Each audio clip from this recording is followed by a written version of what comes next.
Bismillahirrahmanirrahim. Assalamualaikum warahmatullahi wabarakatuh.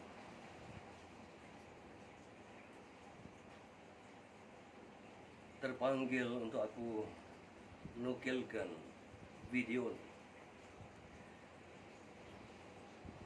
untuk anak-anak PWHB, untuk anak-anak HB, untuk anak-anak senjata fakir yang berjalan di atas nama tasawuf, di atas nama hakikat, di atas nama ma'rifat.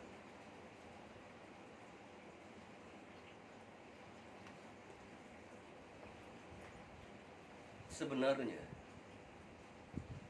siapapun kita, apapun kamu, dari manapun kamu, dari gunung mana, dari bukit mana, dari busut mana, dari tanah rata, datar, paya, dari lautan mana sekalipun, ilmu makrifat bukanlah ilmu yang semurah sangkaan kamu.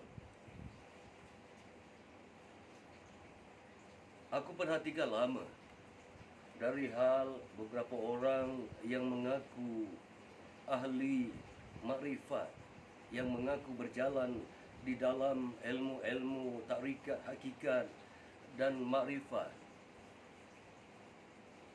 yang saling begitu akrab. Aku rasa aku tak perlu sebutkan channelnya. Dari hal orang-orang yang mengaku hakikat dan makrifat, yang memperjuangkan guru-guru takrikat, yang memperjuangkan guru-guru makrifat, yang memperjuangkan jalan-jalan suluk, yang begitu akrab, seolah-olah tidur sebantal, makan sepinggan untuk memerangi Wahabi. Tapi kerana asasnya kamu bukanlah orang makrifat, bukan.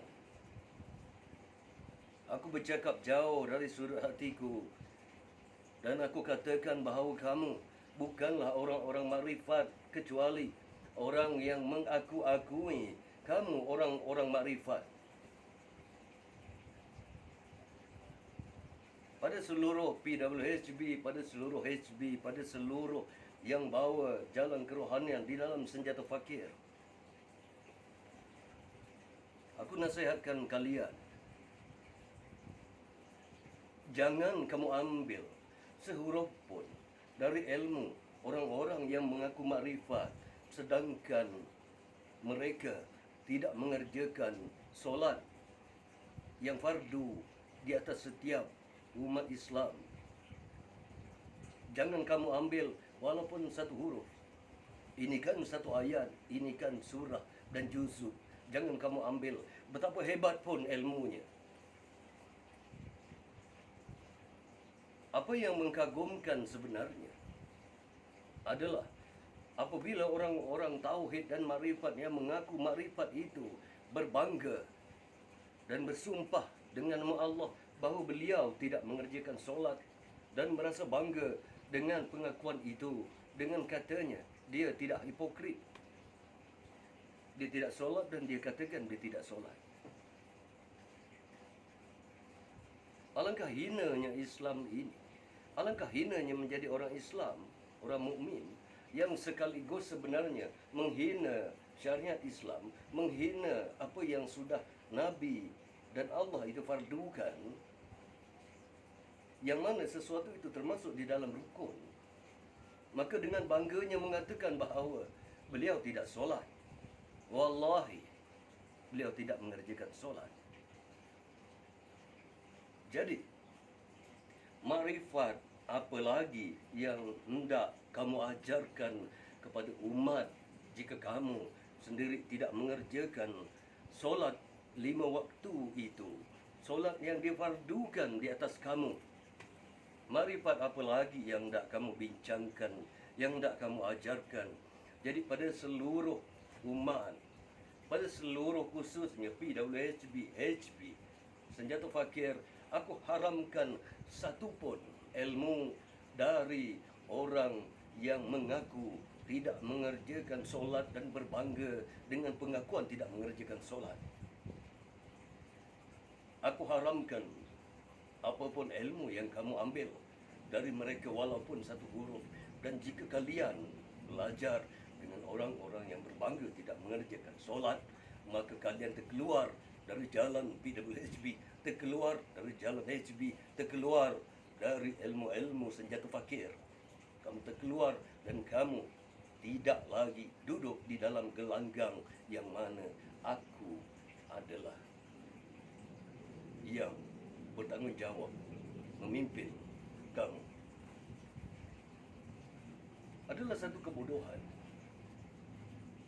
apabila seorang Islam yang mengaku bercakap tentang kenal akan Allah itu, tentang jalan-jalan makrifat, tentang kenal akan diri itu, kenal akan cahaya dan Nur Muhammad itu, yang mempertahankan Nur Muhammad, mempertahankan Allah Ta'ala, mempertahankan sunnah wal jamaah, yang memerangi Wahabi, tidak mengerjakan solat atas alasan apapun, sekalipun, sehebat mana pun, apapun ilmu kamu, betapa tinggi pun hakikat dan makrifat kamu, jika kamu tidak mengerjakan solat, sebenarnya ilmu kamu tidak boleh dipelajari dan tidak boleh dituntut.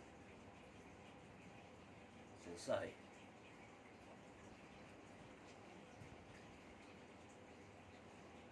Islam adalah memahami kalimah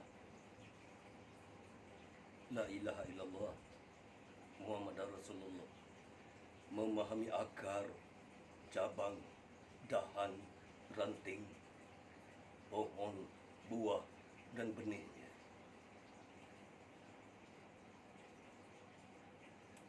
Di dalam mengucapkan kalimah La ilaha illallah Muhammad Rasulullah, dikatakan di situ di dalam hakikat ada puasa, ada zakat, ada haji, ada solat, ada penyaksian. Tetapi apalah guna ilmu yang kamu katakan tinggi melangit, sehingga kamu kenal akan diri dan kenal akan Allah Ta'ala. Namun apa yang difardukan ke atas kamu oleh junjungan Nabi, oleh Allah Subhanahu Wa Ta'ala, tidak kamu kerjakan. Kamu bukan orang makrifat. Apa yang kamu cakapkan, apa yang kamu katakan, apa yang kamu sampaikan, tidak lebih dari ilmu maklum. Tidak lebih. Yang kamu dengar dari orang lain mungkin, yang kamu kenal, yang kamu dengar dari guru-guru, yang kamu kutip dari buku, yang kamu kutip dari Google mungkin. Itu sekadar ilmu maklum. Tidak ada bezanya ilmu kamu dengan ilmu orang-orang yang berpegang pada kitab-kitab betapapun muktabar. Selagi itu dikatakan ilmu yang masih bertulis. Itu dikatakan ilmu kalam. Dan jika kamu dengar secara verbal, itu ilmu maklum. Jika kamu kutip dari kitab, itu juga termasuk ilmu maklum. Kamu baca, kamu tahu dan kamu maklum, belum tentu kamu dapat merasainya. Belum. Sesungguhnya ilmu tasawuf tidak ada di dalam kitab-kitab dari sudut rasa. Kerana ilmu tasawuf, ilmu hakikat dan makrifat yang sebenar-benarnya adalah ilmu rasa. Sehingga kamu rasakan makna, erti uluhiyah dan rububiyah. Pada masa-masa tertentu kita tenggelam di dalam uluhiyah, dan pada masa-masa tertentu kita tenggelam di dalam rububiyah. Kadang-kala kita tenggelam di dalam fana, kadang-kala kita dapat merasakan makna bakanya Allah Ta'ala itu. Baka itu adalah satu rasa yang kekal yang Allah titipkan di dalam hati. Tidak ada seorang pun dari kamu, tidak ada seorang pun dari manusia yang boleh mengatakan bahawa dia kenal Allah Ta'ala. Kerana Nabi Muhammad SAW itu sendiri mengatakan, aku tidak kenal akan Allah itu. Tetapi Allah memperkenalkan dirinya kepadaku, lalu aku kenal akan Allah itu. Kerana Allah Ta'ala itu laisa kamitslihi syai'un. Ia berbeza dengan apapun yang kamu fikirkan. Tidaklah kamu seorang makrifat, melainkan mengaku-ngaku kamu orang-orang makrifat dan hakikat. Apalah makna kamu seorang hakikat jika kamu tidak mengerjakan solat 5 waktu, dan kamu berbangga tidak mengerjakan solat? Bahkan kamu yang mengaku sebagai ahli makrifat saling tuduh menuduh, saling hina menghina, caci mencaci, tikam menikam. Itukah sifat orang-orang makrifat yang konon-kononnya kenal akan diri? Adakah saling menghina itu akan membuatkan darjat kamu lebih tinggi? Adakah memutuskan silaturahim itu membuatkan kamu rasa darjat kamu lebih tinggi, lebih diangkat, menyebabkan kamu rasa kamu mulia? Sesungguhnya jalan makrifat yang kamu bawa tidak menjadikan kamu seorang makrifat. Betul jalan itu jalan makrifat, tapi apa yang kamu tunjukkan bukan sikap seorang makrifat. Bukan. Kerana sabda Nabi, ahli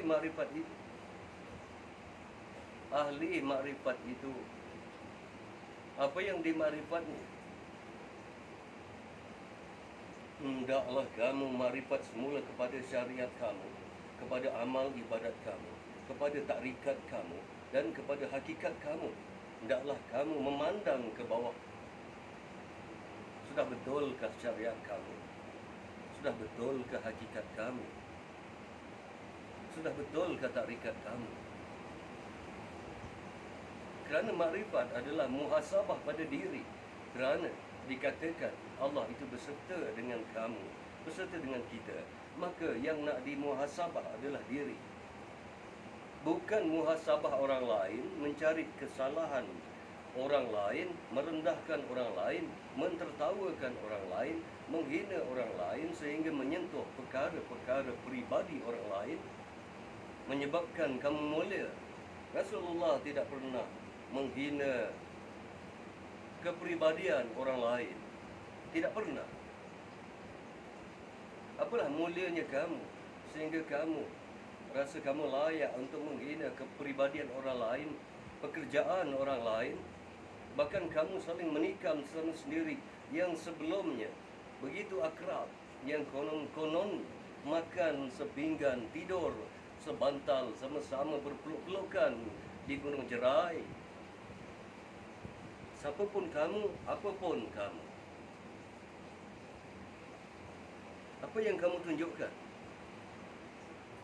Menunjukkan kamu bukan orang-orang makrifat. Bahkan ilmu kamu tidak memberi makna di dalam jalan dan mata orang-orang yang berpegang pada jalan kerohanian yang sejati. Tidak. Dengan bahasa yang kamu gunakan, bahasa-bahasa yang tidak berakhlak, itukah yang dikatakan kamu termasuk di dalam orang-orang makrifat? Dengan sumpah seranah, dengan caci maki yang kamu gunakan sesama sendiri, dengan merendahkan maruah orang lain untuk mengangkat maruah kamu, dengan menghina orang lain, termasuk pekerjaan orang lain, untuk menunjukkan yang kamu lebih hebat dan mulia, dengan menunjukkan harta-harta kamu. Adakah itu menunjukkan kamu mulia? Banyaknya harta kamu tidak pernah, aku ingatkan, betapapun kaya kamu, betapapun banyak harta kamu, aku tak pernah dibesarkan walaupun sesuap dari rezeki kamu. Sekian banyak anak yatim membesar bukan dengan harta kamu. Sekian banyak ibu tunggal sekian banyak fakir dan miskin. Nasib generasi bukan terbeban di atas pundak kamu. Bukan banyaknya harta kamu yang akan ditanyakan, tapi berapa banyak yang kamu sudah belanjakan untuk umat. Itu yang akan ditanyakan. Boleh kamu berbangga dan bersumpah, wallahi, bahawa kamu tidak mengerjakan solat. Bahkan menuduh orang lain juga tidak mengerjakan solat. Atas alasan apa sebenarnya kamu tidak mengerjakan solat? Tidak khusyuk, belum kenal diri, belum kenal Tuhan, belum cukup makrifat, belum cukup tauhid, belum ada keikhlasan di dalam hati untuk mengerjakan solat. Soalan yang paling asas adalah makan tak? Minum tak? Kicap tak? Sambal tak? Lauk tak? Ikan, sotong, udang, semua tak? Solat tak ndak. Alangkah baiknya jika kamu tidak solat, kamu pun jangan makan, kerana kamu tak solat. Lebih mulia lagi orang yang tidak bercakap dari hal makrifat, tidak bercakap dari hal hakikat dan tauhid, rububiyah, kerohanian, tidak bercakap dari hal nafsu, amarah, lawamah, mumaimah, kamaliyah, radiyah, tidak bercakap dari hal makam-makam di dalam takrikat, di dalam zikir-zikir. Asalkan solatnya cukup 5 waktu, diterima atau tidak itu bukan urusan dia, itu urusan Tuhan. Tapi urusan manusiawi, urusan insan adalah mengerjakan apa yang sudah difardukan dan memperbanyakkan amalan-amalan yang sudah disunahkan. Cerita hakikat dan makrifat itu adalah cerita selepas kamu mengerjakan semua yang fardu. Tak perlu kamu bercakap dari hal makrifat jika kamu sendiri tidak mengerjakan apa yang sudah difardukan. Tidak ada alasan dengan alasan tidak khusyuk. Tidak ada alasan dengan alasan Allah itu perbuat apa yang kita perbuat. Tidak ada alasan. Seolah-olah kamu katakan sama ada kamu solat atau tidak, itu adalah perbuatan Allah Ta'ala juga. Itu adalah alasan syaitan, alasan orang-orang yang bertopengkan iblis, alasan orang-orang munafik yang mengaku ahli makrifat. Itu adalah alasan yang sebenarnya kamu tidak ada apa-apa. Bagaimana kamu membimbing orang lain pada ilmu-ilmu yang kononnya tinggi, sedangkan pada asasnya pun kamu tidak dapat melakukan?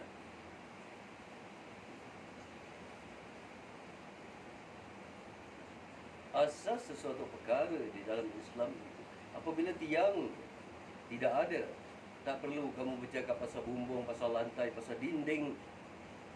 Tak perlu. Kerana kamu hanya menyesatkan, dan ilmu yang kamu ajar hanya ilmu-ilmu yang kufur, munafik, zindik, bahkan mungkin mengkafirkan.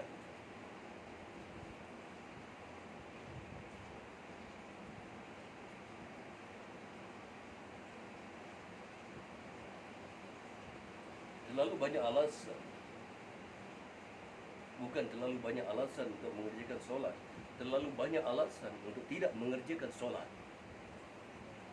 Terlalu banyak alasan. bahawa semua alasan-alasan itu pada hakikatnya satu, bahawa bagi aku solat itu adalah apabila diperintahkan solat, jadi sujud, hendaklah kamu sujud. Itu mudah. Tetapi apabila diperintahkan kepada iblis, sujudlah kamu kepada Adam, iblis tidak mau sujud. Kerana iblis sombong, takbur dan riak dengan alasan dia kenal akan dirinya. Apa kata iblis? Aku dijadikan dari lidah api, maka aku lebih tinggi, lebih mulia dari Adam. Masakan aku nak sujud kepada orang yang hanya diciptakan dari tanah, sedangkan aku punya sifat yang lebih mulia. Itu menunjukkan bahawa iblis berpegang pada ilmu, kenal akan diri. Dia kenal akan dirinya dan dia kenal akan Adam yang diciptakan dari tanah. Apalah bezanya dengan kalian bila diperintahkan untuk sujud, kamu tak mau sujud dengan alasan kamu kenal diri kamu. Maka setimbang sama kati, disukan sama tahilnya.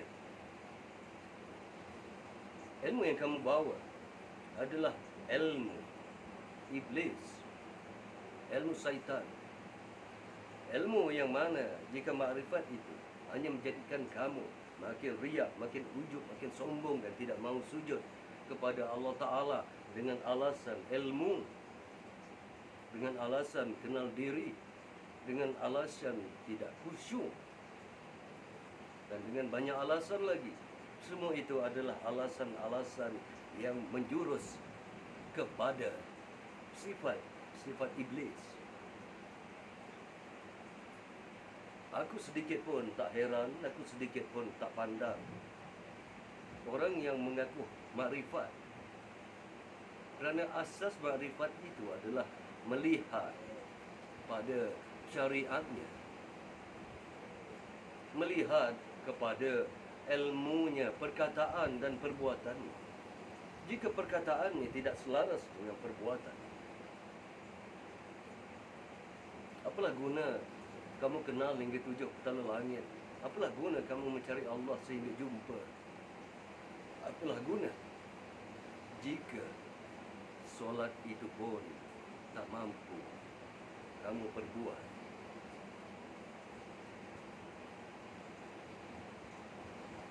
Mungkin kamu beralasan bahawa solat itu antara kamu dengan Allah Ta'ala. Siapa bilang solat itu urusan kamu dengan Tuhan? Siapa bilang? Mazhab mana yang kamu ikut? Di dalam mazhab Syafi'i, 3 kali kamu tidak mengerjakan solat jemaah, solat fardu secara jemaah, maka harta kamu harus dirampas, perkahwinan kamu harus dipisahkan.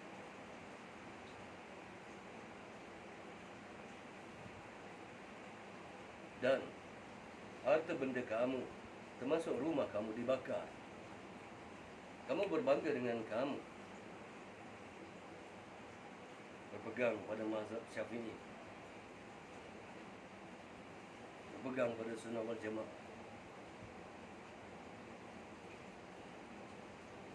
Apa kata Imam Syafi'i? Bahawa satu dari mazhabku tidak diikuti, maka kalian tidak termasuk di dalam ahli mazhabku. Tapi jika kamu berbangga, ya, kamu tidak mengerjakan solat dan itu menjadi kebanggaan pada kamu, tidakkah kamu rasa kamu menghina Allah Ta'ala, kamu menghina Rasulullah, kamu menghina syariat Islam, bahkan kamu bersumpah dengan bangga mengatakan bahawa kamu tidak mengerjakan solat? Tidakkah kamu rasa kamu menghina agama kamu sendiri? Tidakkah kamu rasa kamu merosakkan akidah orang-orang lain yang tak berilmu, yang tahu pegangan itu dan akan menganggap bahawa ilmu itu remeh. Ya betul. Jika dia mengatakan bahawa fardu sebelum fardu itu adalah menuntut ilmu. Jika nak mengerjakan solat, maka hendaklah kamu tuntut ilmu tentang solat. Bagi aku mudah. Sampai pada satu makam yang tinggi, bila kamu tahu Allah itu tidak boleh dikenal, melainkan Allah memperkenalkan diri. Maka kerjakanlah solat. Sekalipun kamu tak tahu apa yang kamu sembah, kerana Allah itu tidak ada siapa pun yang tahu. Allah tidak ada siapa pun yang tahu. Maka sembahlah Allah.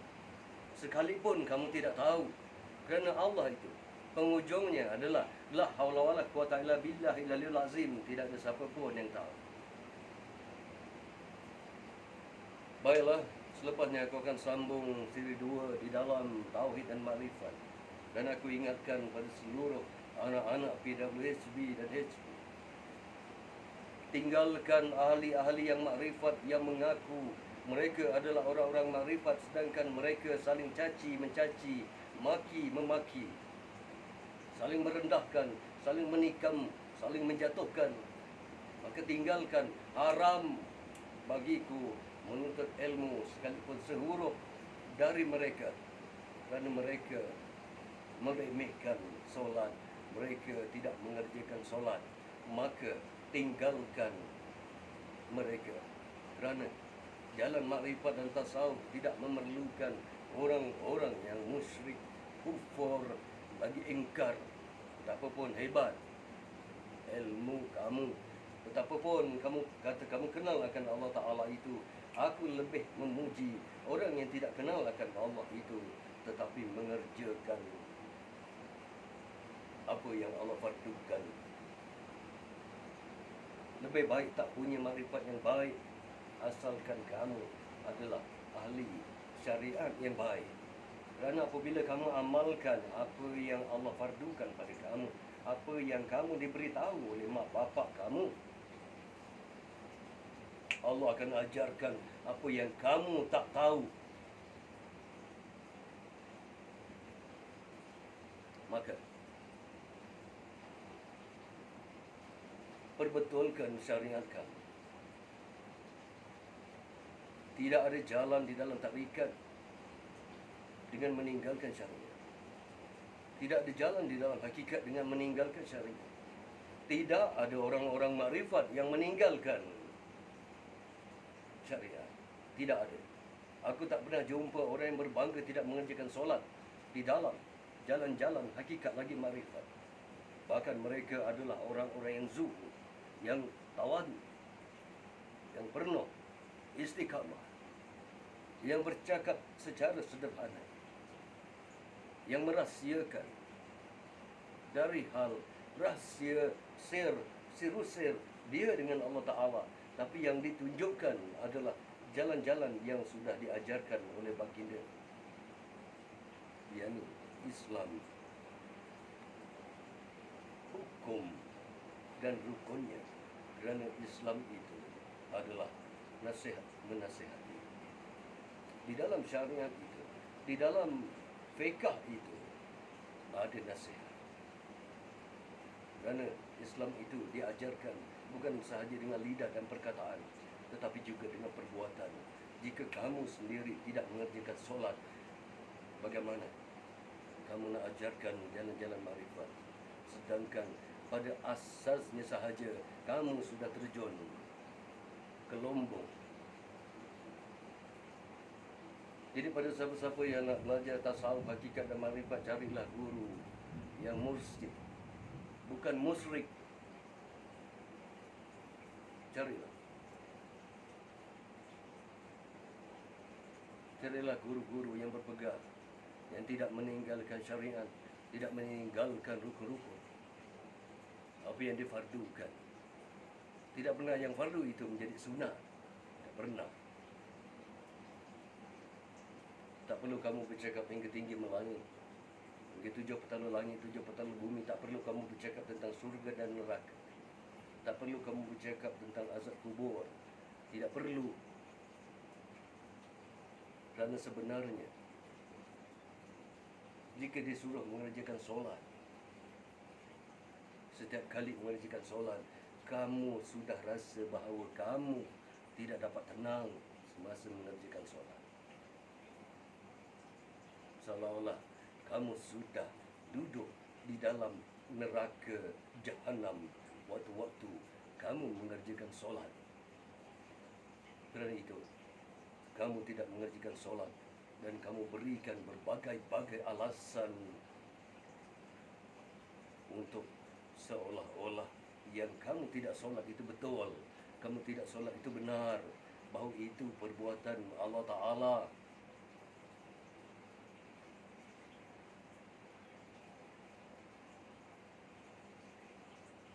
Islam itu adalah agama. Ada wajib, ada sunat, ada halal, ada haram, ada makruh. Jika kamu berbangga dengan dosa-dosa yang kamu buat, iaitu meninggalkan solat yang fardu itu, ilmu kamu tidak ada apa-apa, melainkan pembohongan dan pura-pura. Dan apa yang kamu sampaikan bukanlah datang dari rasa yang paling dasar, yang paling dalam, tapi sekadar ilmu kalam dan ilmu maklum. Baiklah.